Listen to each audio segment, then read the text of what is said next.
କାଲି ରାତିରେ ଆମର ଚିକେନ୍ ସରିଯାଇଥିଲା ଫାକୁଲି ଆଉ ଗୁଲୁରିଙ୍କର। ସକାଳୁ ଯେମିତି ମୁଁ ଡଗ୍ ଫୁଡ଼୍ ଖାଇବାକୁ ଦେଲି, ଗୁଲୁରି ଖାଇଦେଲା।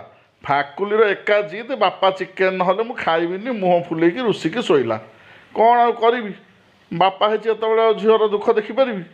ବର୍ଷା ଗାଳୁଛି, ଓଦାପଟା ହେଇ ବାଇକ୍ ଧରି ଗଲି, ଚିକେନ୍ କଲିଜା ଆଣିଲି। ଦେଖନ୍ତୁ ତା ଦେହରେ ସେଠୁ ଭାତରେ ସେଠୁ ଚାଉଳରେ ଗାଜର ପକେଇଲି, କଖାରୁ ପକେଇଲି, ଚିକେନ୍ ପକେଇଲି, କଲିଜା ପକେଇ ସବୁ ବଢ଼ିଆ ସେ ସିଝେଇକି ଗୋଟେ ସୁନ୍ଦର ଖେଚୁଡ଼ିଟେ କରିଦେଲି। ଖେଚୁଡ଼ି ମୋ ଝିଅର ଭାରି ପସନ୍ଦ, ମୋ ଫାକୁଲିର। କୁଆଡ଼େ ଗଲ ରେ ଧନ?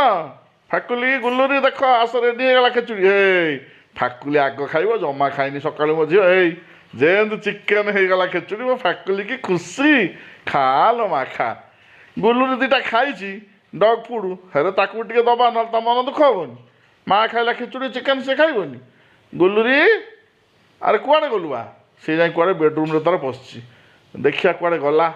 ଏ ଗୁଲୁରି, ଗୁଲୁ ଧନ, ମା ଖାଇଲାଣି ବା, ଖାଇବୁ ଆ ବାବା ଯାଇକି ଚିକେନ୍ ନେଇକି ଆସିଛି, ବର୍ଷାରେ ଓଦା ହେଇକି। ମୋ ଝିଅ ଖାଇବନି? ଏଇଟା ମୋ ନାତୁଣୀ ଖାଇବ କି? ଆସିଲା ଆସିଲା ଆସିଲା ଆସିଲା ଆସିଲା ଆସିଲା।